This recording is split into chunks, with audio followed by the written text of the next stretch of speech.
encourage you to there you go. All lines have been muted. We do encourage and welcome questions in our chat. So don't miss this opportunity to ask questions to our incredible guests. So lastly, I just like to borrow just a few more minutes to introduce myself and why we're here. So I'm Margarita, and I'm a deputy project manager at Funding Box, a European deep tech accelerator and a partner of the PhotonHub Europe project. Funded by the European Commission, PhotonHub Europe seeks to boost the competitiveness and uptake of photonics technologies in Europe, with a mission of becoming a full-service, one-stop shop. 54 partners have joined forces to offer training and skills development, prototyping and upscaling support, and business and investment readiness support. So this series is part of the first step in the investment readiness activities that we have planned. So stay tuned for our upcoming activities and the investment readiness coaching. Below you can find the link to the website to learn more about these services. Speaking of staying tuned, did you know that we have a community dedicated to PhotonHub Europe, which also contains photonics specific news and events, as well as more investment readiness tips? Well, this is your signal to join this community. And my colleagues will also send over a link in the chat now to join this community.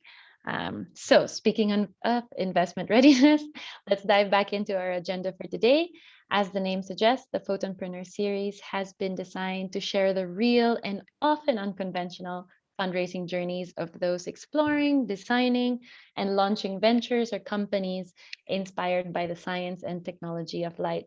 So today we are pleased to welcome Johan Feenstra, CEO of SMART Photonics, researcher turned entrepreneur, and now CEO of a photonics company that has raised $78 million. And to ask everyone's burning questions about how he raised this impressive amount, what are his tips and more, I'd like to introduce and welcome Nilüfer Bulut, Program Manager at Photon Delta, one of SMART Photonics' early investors. Okay. Do I understand correctly that the floor is ours? Yes, the floor is yours, Okay. Nilüfer and Johan. Yeah, I would like to welcome all of our viewers and of course you, Johan.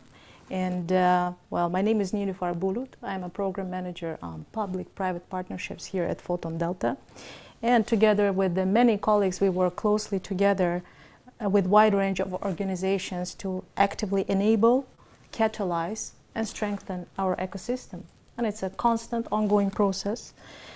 Supporting companies on their journey for growth is very important for our ecosystem, because success or next level results of one company always implies and has catalyzing, enabling effect on all the participants of the entire supply chain. And it's particularly true of SMART Photonics. And of course, I want to emphasize there is a wide range of the innovation and support activities of the PhotonHub Europe project. And I want to take this opportunity and to invite all of our viewers to get in touch with Photon Delta. We're a proud member of the project to discuss, to see how Photon Delta, our ecosystem, can further support you with funding, with coaching, as well as putting you through to the industry and the members of our ecosystem. And I'm very much pleased to be interviewing you, Johan, today. And before we move to a more detailed discussion, I ask you to please introduce yourself and to tell us a few words about how it all started and how did you enter this, I'm not afraid of this phrase, fascinating world of integrated photonics. The floor is yours. Thank you. Well, first of all, I also, I'm very pleased to be kicking off this series. I'm also looking forward to the next ones, to hear from other people as well, because you never know all, right?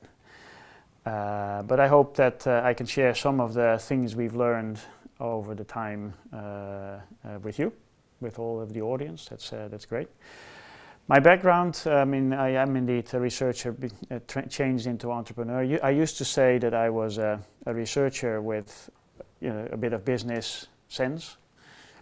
I would now say I'm more of a business guy that actually understands engineering a little bit. Mm-hmm. So I think I've really made that change. So I actually have a PhD in physics. Long time ago, did a postdoc even in the US. Also came back, worked for Philips. Great place to start a career. And then actually we started a business out of Philips. So we took technology out of Philips into a company called Liquavista. Raised money for that as well. So I think we raised, I mean, it's always a team effort, right? We raised about 25 million for Liquavista before we sold the company to Samsung Electronics. And then after 3 years flying to Korea quite frequently, we actually sold the company again to Amazon for many reasons. Ended up flying to the US all the time for 5 years, enjoyed it a lot, great company, Amazon. And then in 2019 I changed to SMART Photonics, where I was already in the board of advisors, trying to also disseminate the knowledge that we have gathered to other startup and scale-up companies. So I was helping SMART Photonics since 2016. And I was very, very pleased when they asked me to take over as a CEO, because I do believe it's an incredible journey. I mean, Photonics and SMART Photonics as well is only getting started. That's why I think it's so great that PhotonHub is there also in terms of investor readiness of photonics companies, because I think we have a huge opportunity in Europe to be, to make a big difference and to actually build a lasting industry in photonics. And SMART Photonics hopes to be a central part of that. Okay. Well, that's a great beginning. I believe most of our viewers today are here to learn your tips on raising capital. And I'd like to ask you to tell us a bit more nuanced vision from your side, based on your experience and journey of SMART Photonics, of course, on to-dos and not to-dos while raising a capital, looking for some. Yeah, there are, of course, many. I think what should I start with? I think actually let's start with a very simple one, and this is one that I never forgot. Actually, one of the investors I spoke to a while back, you should understand that these guys actually get, maybe 1,000 business plans and they fund 1 to 5 or so of those. I mean, it's really a very, very small number that is being funded. So when you think about that, actually getting airtime with investors is even much less than what they get, right? So actually the biggest hurdle is almost from having a business plan to getting airtime with investors. So the funny thing was that this investor told me that he asked me, what is the biggest thing we actually discard business plans on? Business plan, team, whatever, etc., etc. No, actually more than 50% of the business plans are being killed because there's typos on the first page. Because these guys don't have the time to read all of this stuff. And if you don't have the eye for detail to actually get your plan right, to have significant errors on the first page, you're out. Wow. That's a really interesting one. And then the second one I would say, and that's a little bit more maybe stronger tip. I think one of the things I've noticed is that to actually get airtime, it's very, very important to have warm introductions with investors. So it's really important to have a network with investors, to know that, keep in touch with investors from the past. You don't have to be there all week, right? I mean, but every now and then do a little touch with these investors so that they still know you're around. And if your name comes with a business plan, you already have a head start compared to other people. So being warm, having a network, keeping and maintaining that network within the investors is an extremely important part of your job as a CEO. Great. Well, Johan, one question I have for you is perhaps you could elaborate a bit more for our viewers on dilutive and non-dilutive funding options that one has that may not be very obvious. I think in this context, in the context of PhotonHub Europe project as well, it's very useful to get a few tips on there. Yeah.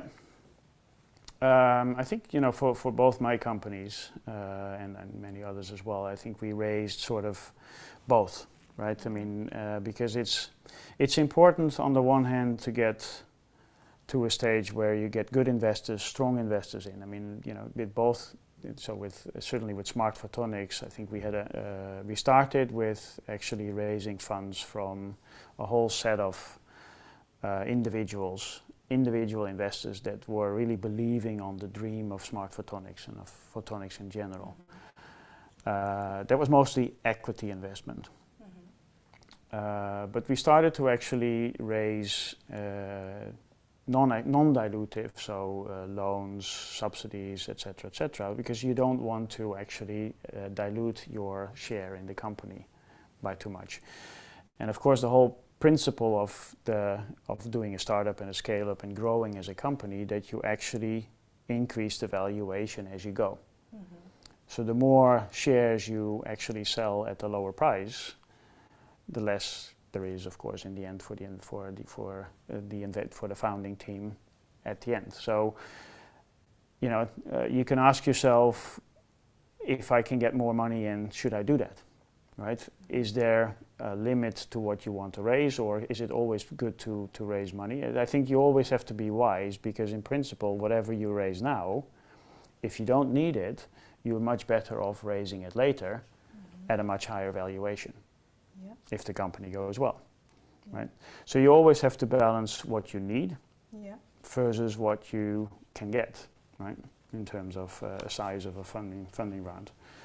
On the other hand, you also want to make sure that you raise enough.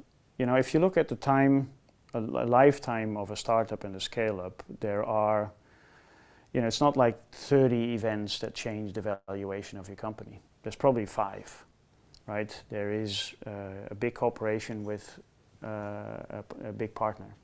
There is actually showing feasibility, not in that order maybe.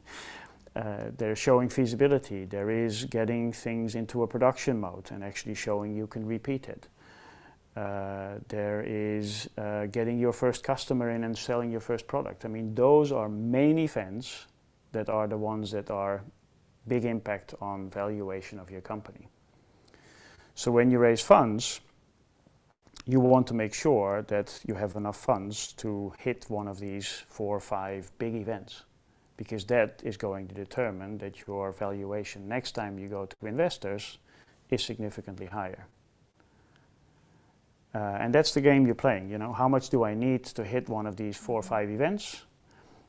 Or should I take more to make sure? Because, you know, we also know that from deep tech, things tend to get tend to take a little bit longer and are a little bit more complex than we all think as engineers. Related to this last sentence, the next question I have for you is just how important is timing when you're on the lookout for funding or when you're actively pursuing one?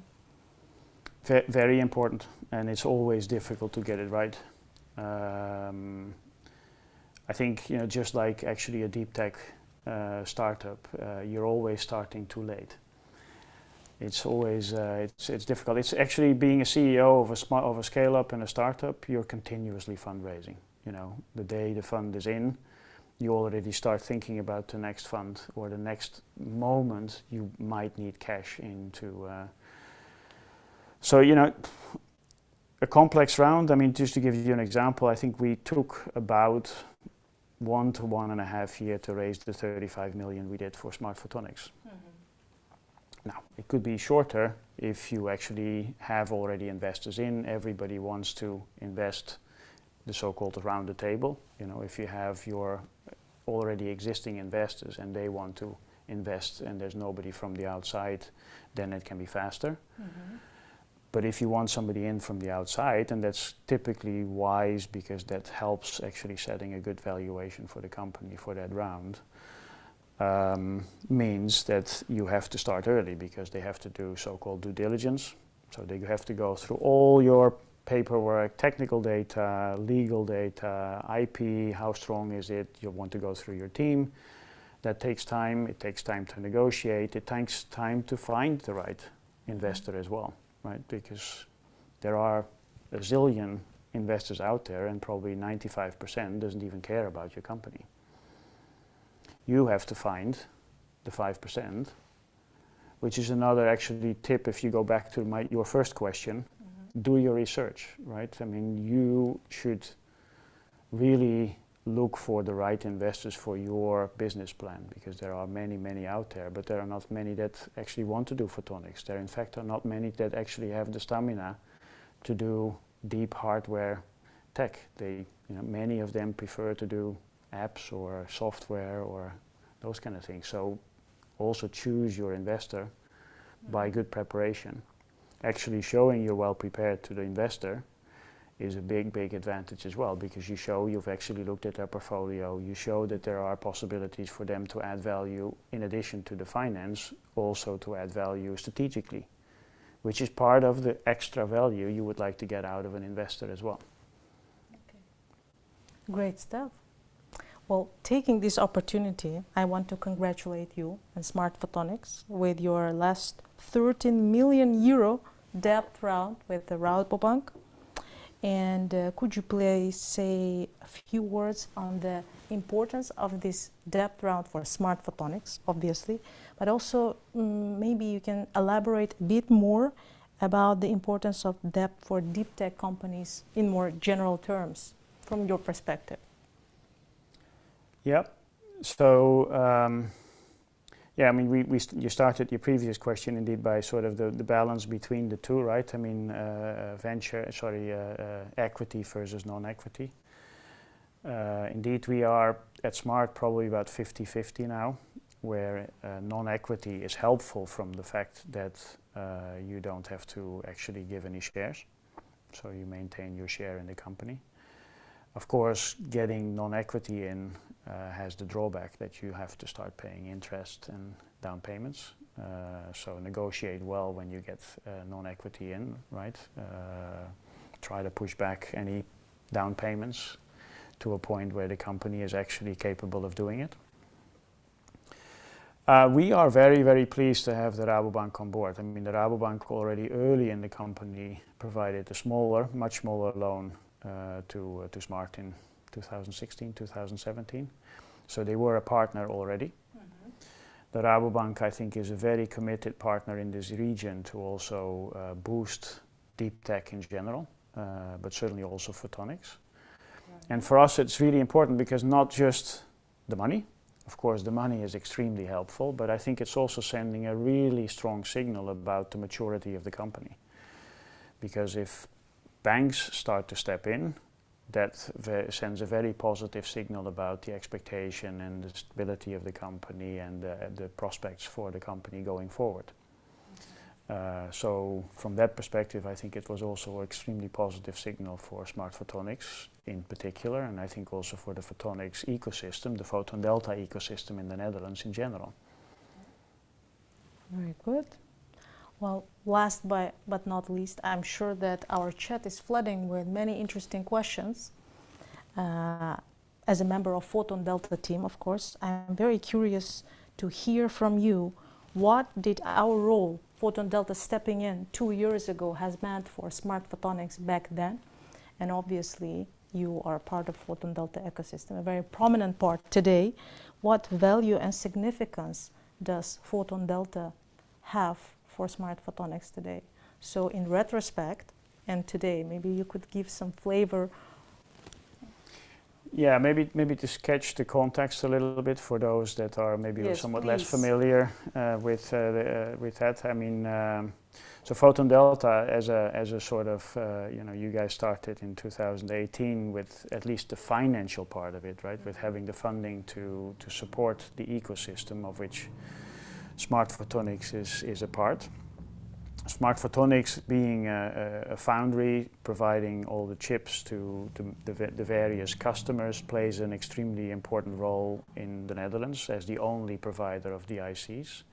In fact, I think we play a really important role in the whole of Europe because also there we are the main foundry for providing integrated photonics chips. I think that when I came in 2019, Photon Delta already very quickly provided non-equity funding. So you were and became a partner for SMART Photonics from the early start already.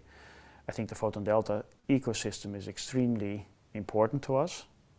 It's also really interesting because I continuously also in the company refer to the fact that we are not just building a company, we're actually building an industry, which is hard. Maybe fascinating and as well. It's hugely fascinating. It's hugely fascinating because of course the chain is only as strong as the weakest link. So we all have to grow together. It's a really interesting thing because it really is an ecosystem also, and I think you as Photon Delta really strongly support that by having communication, by having flow of data, by having flow of information through that network. And of course we know how to find each other well, right, because we work already for years together, which is part of also the benefit and the strength of this ecosystem and the region here at in Brainport. But you play an extremely important role to get us together, to make sure that that ecosystem as a whole builds together. That was the juiciest part of the discussion about the link. Then the shareholder part, right? I mean, Yeah. that's where I think we started to work together. And actually, said already, it took us about a year to year and a half to raise the 35 million in the middle of 2020. Photon Delta from the beginning has actually been a very good counterpart for me to talk about how do you want that consortium to look. And initially it was much more of a counterpart in terms of communication, and at some point we realized actually it would be very strong for both Photon Delta as well as for SMART Photonics that they became part of the investor set. Because as I said earlier, it's not just about the money. It's also about the strategic value that potential investors can bring, right? And I said earlier, we started with a lot of individual investors, and I'm extremely grateful to all these investors that they took the company from the whole start to where they were. But at some point, it was good for the company to take a bigger round with institutional investors that also bring strategic value. And that's where we brought in Photon Delta, that's where we brought in the BOM with a very strong regional support. That's where Innovation Industries came, who knows this industry better than anyone in the investors. I mean, they've been investing into multiple photonics companies and know the value chain, know how the business works, also knows how the semiconductor business works, where it looks a lot alike. And of course, we have also KPN Ventures, bringing somebody in from the back end of the value chain, from the end customer that wants to use the chips. That said, actually is a very nice set of investors bringing us value from all kinds of different angles to build our business better. Right? It's not just bringing in the money, but it's also helping us think about how to build that business, what choices, strategic choices do we make. And I think that's also where the investors, including Photon Delta, play an important role. Well, thank you so much. There were insights that were very educational for me personally as well. Hopefully our audience also finds it useful. I want to cite you on many terms. I have to actually watch this again. And I think I will give floor to Margarita for further questions. Yes, wow. Thank you both so much for that great conversation. And I'm sure I'm not the only one who couldn't imagine an exciting journey for a photonics entrepreneur. So thank you so much, Johan, for the honesty and for sharing those tips. We did have a few questions from the audience, so I'm gonna start firing those away. I guess first question: does starting with a loan from a bank put off investors? It can. Yes, which is why I think having good negotiation. I think having good negotiation on the terms and conditions, I think, is really important. We actually raised a venture debt loan very early on in the company, my previous company, which had, I would say, interesting interest, meaning high. And that certainly was a big discussion with the investors coming in, because the investors want to actually put the money into increasing the value of the company. And the last thing they want is to downpay all kinds of stuff that people have been doing before, because the interest goes to companies they have no value for whatsoever. So yes, it is helpful to get non-equity funding in, but be careful with it. You know, in hindsight, I would be very careful. I'm never saying no, but I would be very careful getting a venture debt in so early for the company again. Thank you. And I think, as you mentioned earlier, timing is a critical consideration, but it's only one of the considerations. Yeah, I think, you know, sorry, if I want to add one more thing, right? I mean, because there's often a hesitation, and I was kind of talking about valuation and you know, not giving away a lot of the company, and it depends a little bit on how you want to do it. I mean, but if you're talking about companies that you feel can be sizable, you know, realize that actually having a smaller part of a big pie can be much better than having a big part of a non-existing or small pie. Right, so it's part of the game in a sense, and of course you always want to, you know, optimize your valuation. And in any equity discussion, valuation is the biggest discussion point, because of course you always have different views than an investor. But I think once you start realizing that actually it helps the company to get these investors in from sort of the, you know, it also makes it a little bit easier to give away part of your company. Well, there's some insider tips that I think everyone is finding valuable. We do have another question. How important is it to have a proof of concept / prototype when contacting investors? And how much does it count in terms of their evaluation of the project? It's important. It's actually, you know, I was talking about 5 sort of key events for setting valuation for a company.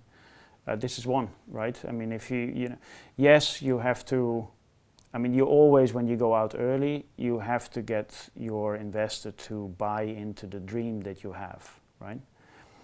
As a founder, CEO, you know, of a company, you have to live that dream. You have to be the dream. And you have to make sure that whoever comes in as an investor actually buys into the dream. Because any negotiation with an investor, it always starts with the investor on the other side of the table, asking the hard questions during due diligence and so on. And then slowly, as the process goes, you start to get them onto your side of the table. It's one of the investors I actually talk to a lot, told me always that, you know, investing is the game between fear and greed, and there's nothing in between. So, you know, the fear starts, they're on that side of the table, they're asking all the difficult questions, they're trying to find the thing that you're not telling them. And then slowly, as you become credible, right, because credibility of CEO and team is really important in an investment round, slowly as you become more credible, they actually go to greed. Hey, these guys might have something. And then, you know, that's the point you have them. Going back to the question, which I didn't answer yet, it is one of the 5 events. So, you know, having it makes a huge difference on how the valuation will look like.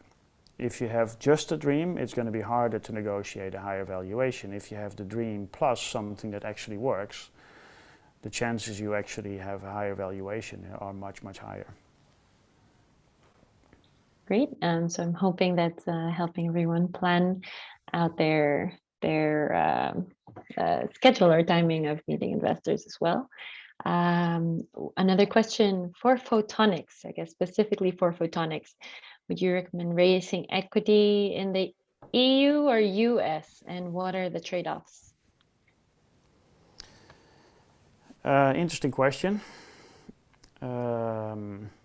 We have an interesting audience. I think they're all interesting. Actually, I see some of the other ones also already. So, you know, I think it's interesting from the perspective of maybe I would have answered this question a slightly different way in 1-2 years ago, because I think geopolitics starts to play a major role. If you look at statistics, about 2 years ago, it depends a little bit on the size of the round. Smaller rounds, typically you do well in Europe. If you want to do bigger rounds, I don't know the exact numbers, but I think it was like if it goes beyond 10 million rounds, then it was 60% with US money. And if it went beyond 25 million rounds in Europe, 95% of those had US participation. That's about a year ago, 2 years ago. I think things are changing, and especially I think in photonics and in semicon, because of all the interest that Europe that Europe actually puts on having more of a foothold in semiconductor and in photonics as the follow-up industry. You have a better chance of raising it in Europe, because the argument of keeping it in Europe is much stronger than it was a year ago or 2 years ago. And I think we, SMART Photonics, are a perfect example for that, because we raised all the funds in the Netherlands, while there was also significant interest from elsewhere. Well, on that note, I guess, what photonics markets do you see as having ripe opportunities for startups? Well, if I look at, I mean, there's, so from the market point of view, then you're talking about product companies. I think, there's, when I look at our customers, because we have quite a wide range of customers, we can see, there's a lot of people in the communication space. This is where the integrated photonics actually started. So there's a lot of in data and telecommunication. But I see more and more interest also in the sensor side of things. I mean, I think integrated photonics is a huge opportunity to have a major impact on all kinds of sensors. So we have customers in the automotive space where, autonomous driving is a big thing, and that all depends on the sensor systems that you have in your car. We see a big trend in healthcare as well, where a lot of the big machines that are currently in the hospital can be made much smaller with integrated photonics. And when it becomes much smaller, you can do much more healthcare at home. We all want to live longer, and we all want to live longer at home. So bringing the healthcare to the people at home and actually monitoring people at home is a big trend that I think integrated photonics can support. So those are all really interesting areas for people to go into the product side of things. If I look a little bit broader in the value chain, I think there's interesting opportunities for design companies, right? If you look at the semicon value chain, then there's design, there's manufacturing, and there's product companies, packaging in between. So sorry for the packaging company, that was a little too quick. But there's a whole host of, there's design companies that I think that's an interesting opportunity for companies to get into. I think there's also a real interest for companies that sit in between sort of the chip manufacturer and the end customer. Because to translate a chip into a real application, you need a system. And I think there's a huge opportunity for companies to fill sort of the gap between making a chip, running with the chip, and putting it into an application that actually is delivered to the customer. I think that's a really interesting part where I see a lot of opportunities for company to step into. Great. And I guess, sorry, I'm just catching up on the questions. What are the main targets to achieve with this 30 million euro investment? 3 main targets. If maybe that's a piece of advice also. I mean, make it simple to your investors, right? Don't because I mean, as an engineer, you always have you always see the nuances, you always see the complexities, and you tend to actually tell them as well. But make it simple, because they are simple thinking people. My apologies to all the investors. We do pilot manufacturing, getting our first customers on the market, because we are not there yet, and we increase our capacity by a factor of 10. That's the main targets for this round. Well, very simple and straightforward indeed. So if there was Only one. What is the most meaningful tip you received as an entrepreneur and could pass on? There's only one. Wow. I don't know. You know, very often you get tips, and I guess many people experience this. So you get advice or tips, and you think, well, I knew that. Yeah, you knew it, but you're not actually doing it. And you know, having the recognition of actually having to do it is really important. So one jumps to mind, and this is a very simple one, in fact, in hindsight. I'm one of those people that you know, walks into a meeting and basically knows what needs to happen. And then, you know, when I was a little younger, I actually told them what was supposed to happen. And I thought, you know, why did they actually schedule this thing for 55 minutes, for an hour? Because I don't need the other 55 minutes. Not the right approach. So one of the advices, and this is not just the advice itself, but actually the context in which it was given and the setting. I know exactly who was giving it, when it was given, what the situation was, because that's the impact it made on me. I had a bit of a chit-chat with my back then manager, and he got really angry and got pretty upset, and it really was about nothing. And that was part of the problem, because he said, you know, you go sit on my chair, look at it from my perspective, really see what my, you know, how I should handle this. I cannot handle this. Look at it from my perspective, go sit in my chair. And because of the emotion in it, because of the way it was said, because it still rings me. You know, I don't know the date yet still, but it just kept with me. And it helped me change from, you know, going into a meeting and telling people how things should be done, to actually going into the meeting, listening, and then, you know, taking a slightly different route because people have better ideas, right? And I think that's a big change. You really, and also in the negotiation with an investor, going back to the topic of investment, right? I mean, you have to really understand who is on the other side of the table. Who is the guy that is championing you within the investors? It's not always, you know, that needs to go to a board. This board doesn't care. Who is championing you at the board level? Really understand in depth the people on the other side of the table. So I think that's really, I think, is one of the best things, and I kept that. And it's simple, you know. We all should do it, but how often do we forget? And simple is, and I think it's made an impact for everyone. that one advice. We have a bit of a technical question. At what technology readiness level, TRL, should one start potentially contacting potential investors?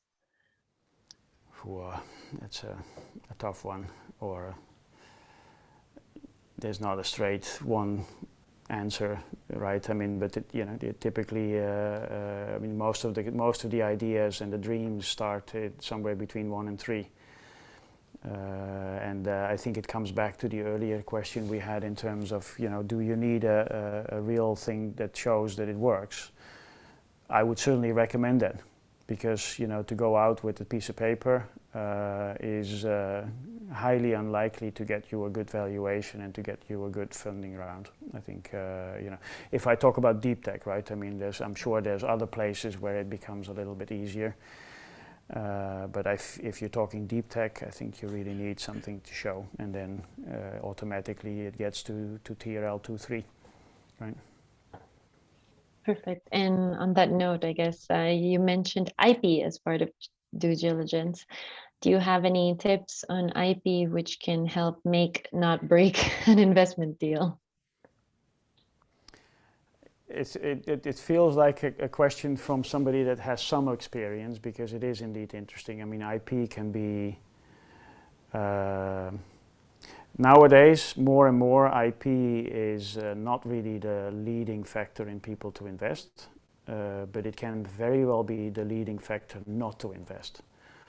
You know, if you have situations with other people owning IP that you need, or big companies owning IP that you need, that's not a good situation to start from typically. But I think it's important, certainly in deep tech, to build a portfolio. I think, you know, at SMART Photonics, it's also a very important part of our strategy to build an IP portfolio because it helps you solidify the case. And certainly also in the case of of Liqua Vista, IP was a big part in the sell to Samsung Electronics and Amazon as well. The interesting thing is IP is not always patents. There's also a huge value, and maybe even more so, in all the IP that sits in the heads of people. Because in the end, I think investors, many investors, if they invest into something, first part, team, people. And that goes with quality of people, whether they actually have the experience, but it goes with the technical knowledge of the people as well. So actually, I think a good piece of advice is to expose the strength of your team to the investors. You know, don't make it a one-man show, but make sure that the investors actually understand the depth of your team, because that's very often what they invest in. Perfect. And have you ever considered getting money from corporate venture capital?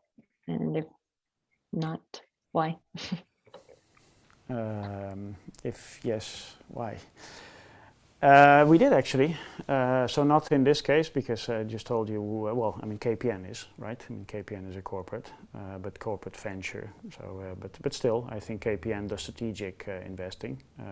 In that case, we did it because KPN actually has, you know, brings in a lot of value in terms of the thinking of what is needed technically. What do they need from us, from our customers, because there's customers in between in that case, so that it actually helps us define our technology roadmap. In my previous company, actually, we did a small round with Applied Materials in 1 year before we sold to Samsung Electronics. And actually, it was a very helpful. It was like a tiny bit of, in terms of percentage and in terms of valuation, it probably was the hardest due diligence ever, not I have ever done, that was the last round, but it was very hard diligence for the money, you would say not worth it, and in the end, actually Applied being in, the name of Applied and the stamp of validness that it gave the technology helped a lot in the discussions with Samsung. So, you know,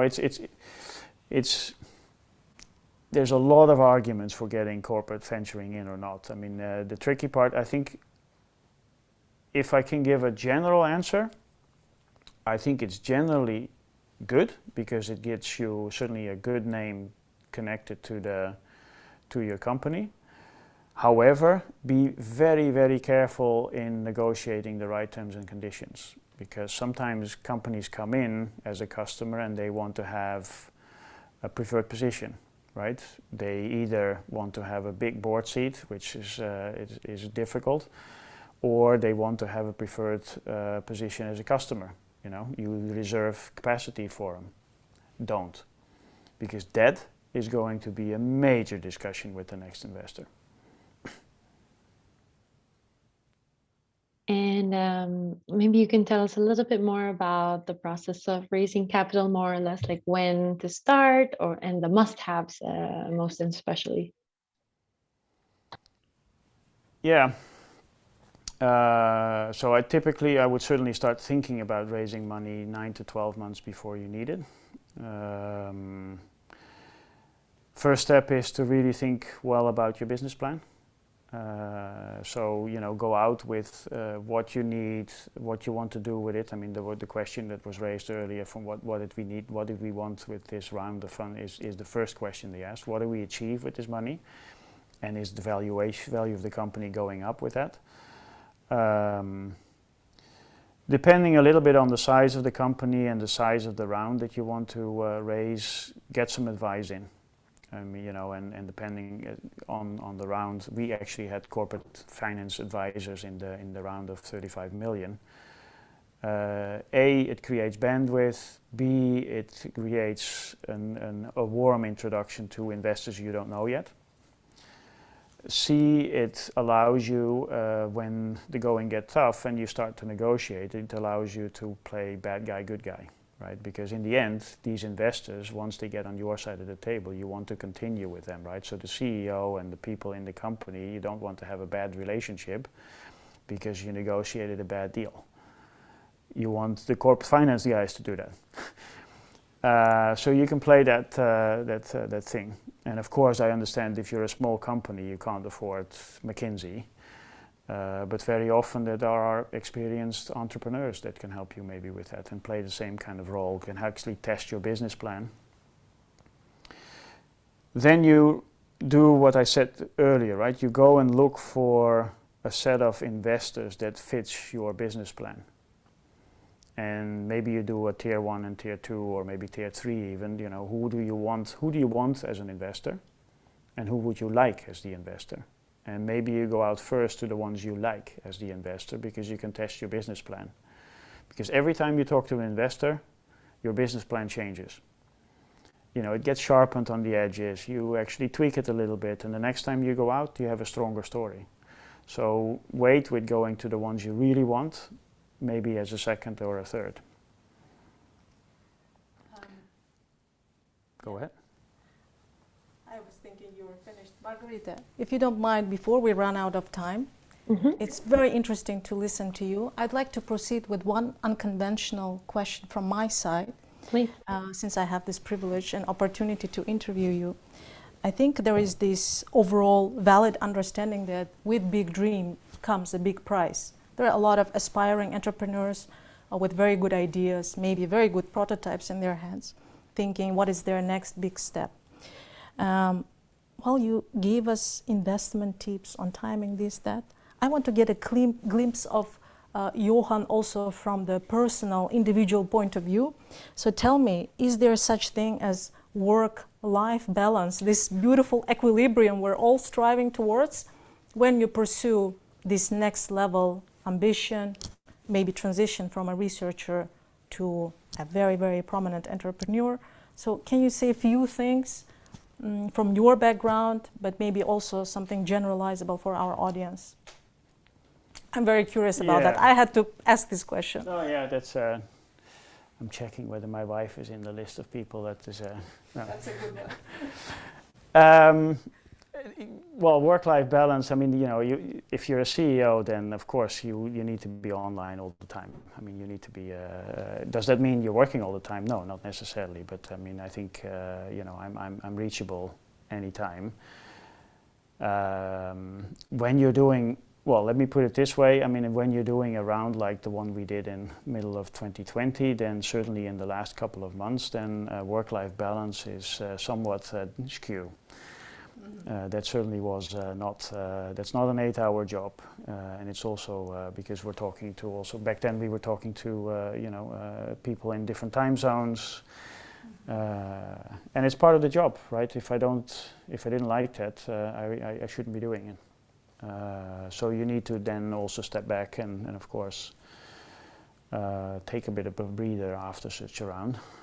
But I also just told you that the next round starts the day after. So but then again, I'm in a privileged position, right, to be able to lead a company like SMART Photonics in this fantastic industry. So nothing to complain, right? And work-life balance is in the end what you make of it. That's a very good point. That was a great question. We do have time for one last question, and I think it's a great one considering it's how we started. But do you have any advice on setting up the team, since this is the most important factor? Yeah, at least, that is a really good question for sure, because picking up on what I said earlier, a team is really important. If there's one piece of advice, is if you can get good people in, get them now.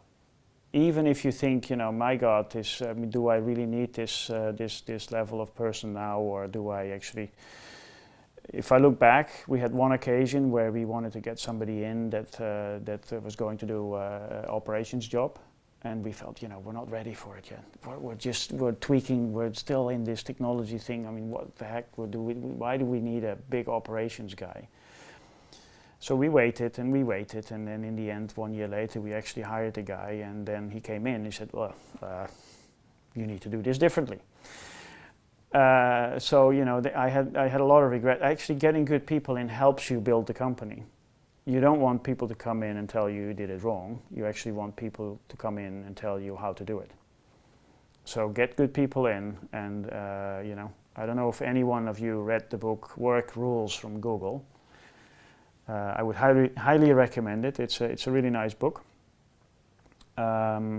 What good people are worth. Read that chapter because good people that make a big difference to your company are worth a lot.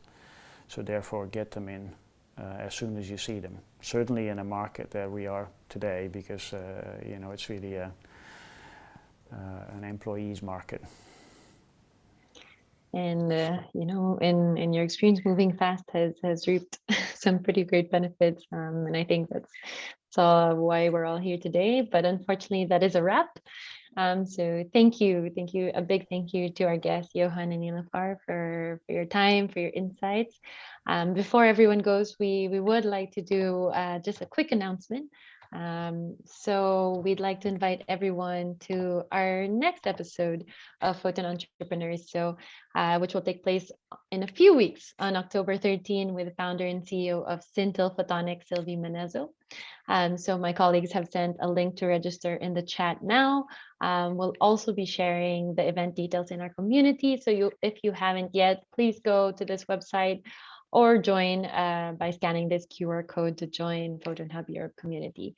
Once again, a big thank you to our guests, a big thank you to everyone who took the time to join us today, and we hope to see you in our coming episodes.